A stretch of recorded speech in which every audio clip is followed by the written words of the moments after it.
तो जी दोस्तों, इसका जो टेम्परेचर है 2.7 है माइनस। तो ये इसका फ्रीज़र का, और इसमें माशाल्लाह बहुत अच्छी फॉग, ये देखें कूलिंग आ रही है इसमें, और बहुत अच्छा रिज़ल्ट है। पहले इसमें कंप्रेसर जो था वो QB91 था, और ये नीचे प्लेट की कूलिंग ये देखें बहुत अच्छी है। बेसिकली मकसद जो हमारा था इसको सोलर पर चलाना था, 1000 वाट के UPS जोन सा है, और 2 प्लेट्स सोलर जोन सी हैं। और ये देखें, ये छोटा सा सोलर है हमारे पास जो इसका सिस्टम लगा हुआ है। ये 8 एम्पेयर इसके जो अंसा है वो सोलर जो ले रहा है। जो इसकी इनपुट प्लेट से आ रही हैं वो भी मैं अभी आपको दिखाता हूँ। ये आउटपुट जा रही है जो सोलर को। और अब इनपुट जो मैं अभी आपको दिखाता हूँ, ये छोटा सा कंट्रोलर है इसका, और ये 8 एम्पेयर ले रहा है हमारा जोन सा ये छोटा सा सोलर UPS। और ये 7 एम्पेयर जोन से हैं, ये इनपुट आ रहे हैं। अभी शाम का वक्त है तो इसलिए इसके एम्पेयर भी कम आ रहे हैं। तो ये ज़बरदस्त माशाल्लाह फ्रिज चल रही है, बहुत अच्छा रिज़ल्ट है। रहमानुर्रहीम। अस्सलाम वालेकुम दोस्तों, मैं हूं मोहम्मद इजाज़ अरशद और आप देख रहे हैं इजाज़ टेक्निकल TV। दोस्तों, उम्मीद है कि आप खैरियत से होंगे।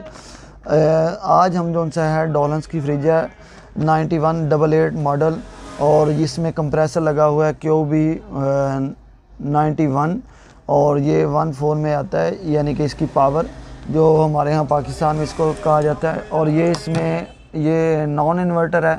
इसकी फ्रिज के अंदर हम DC इन्वर्टर कंप्रेसर लगाएंगे, जो इसकी बिजली के लिए हम इसको सोलर पे भी चलाएंगे। तो ये इसमें जो सा है इन्वर्टर भी जो कंप्रेसर आते हैं उसमें मुख्तलिफ़ कैटेगरीज़ में आते हैं। जैसे ये हायर की फ्रिज में आता है, ये डिस्प्ले डिजिटल डिस्प्ले है, और इसके बाद ये कम्युनिकेशन के लिए पूरा एक PC बोर्ड है, इसके अंदर सेंसर भी होते हैं। और एक आता है नॉन इन्वर्ट यानी कि बगैर इसके थर्मोस्टेट के आता है, उसके अंदर डॉलन्स के अंदर मॉडल आते हैं। तो ये कंप्रेसर की DC इन्वर्टर कंप्रेसर की PCB है। तो इसको अब हम इस जो रेफ्रिजरेटर है इसको नॉन इन्वर्टर है, इसको इन्वर्टर में कन्वर्ट करेंगे। तो जी दोस्तों, अब इस रेफ्रिजरेटर को हम इसके सर्किट को अच्छे तरीके से पहले वॉश करेंगे, क्योंकि इसमें पहले जो थी गैस जो थी वो 134 गैस थी, और अब इसमें R600 गैस हमने जो है इसमें जो कंप्रेसर लगाना है उसमें R600 गैस है। तो लिहाजा इस यूनिट को अच्छे तरीके से वॉश करेंगे। जो सा कंप्रेसर है ये देखें, ये इसके सेक्शन लाइन आ गई, ये देखें, ये है R600 कंप्रेसर, ठीक है, इसके ऊपर लिखा, और ये इसकी सेक्शन लाइन आ गई, और ये जो सा है इसकी डिस्चार्ज लाइन। तो ये इधर से हम गैस इसमें इन करेंगे।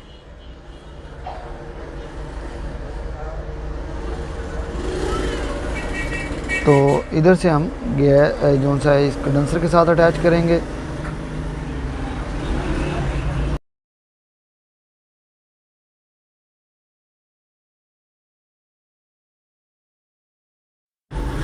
तो जी दोस्तों, अब इसको हमने ऑन कर दिया है। ये देखें, प्रेशर बिल्कुल अच्छे तरीके से आ रहा है इसमें प्रेशर।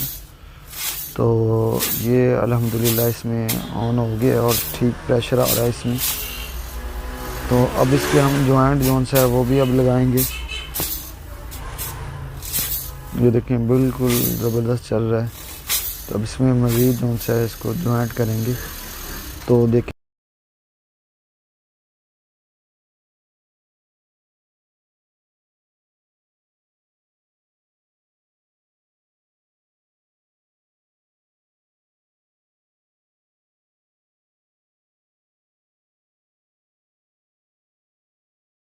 तो जी दोस्तों, ये देखें मुकम्मल हमने इसकी वेल्डिंग टार से इसको फ़िल्टर और मुकम्मल इसकी वेल्डिंग पाइप कर दिए हैं।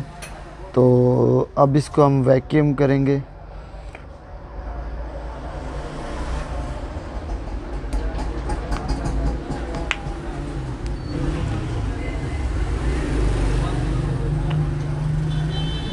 तो ये बिल्कुल अच्छे तरीके से हो चुका है अल्हम्दुलिल्लाह। तो ये अब हमने इसको वैक्यूम पे लगा दिया है।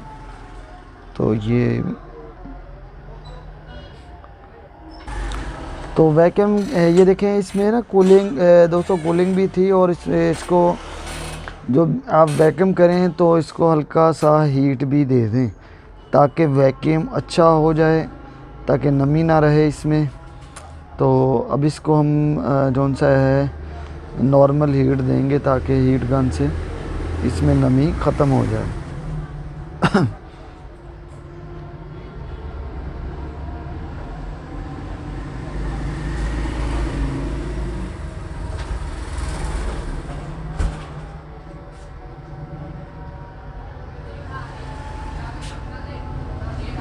तो ये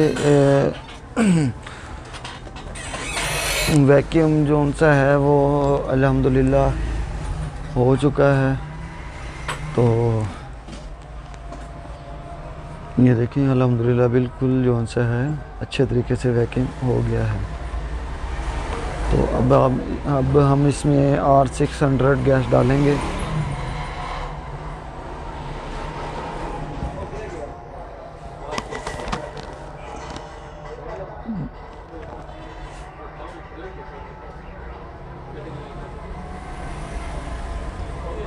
तो ये अब हम इसमें गैस डालने लगे हैं।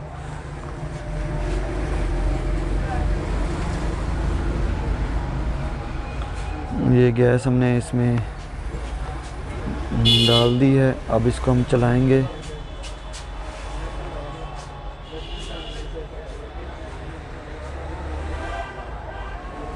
कंप्रेसर ऑन हो चुका है।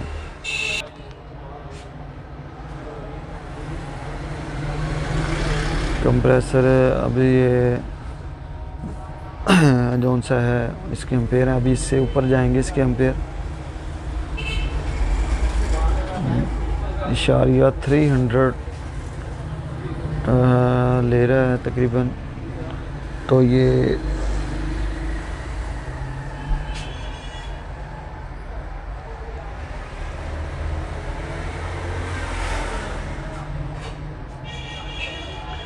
अब इसको हम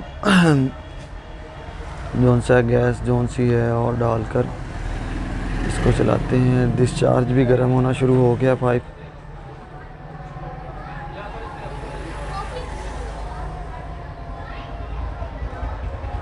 और ये कूलिंग भी इसकी शुरू हो गई है।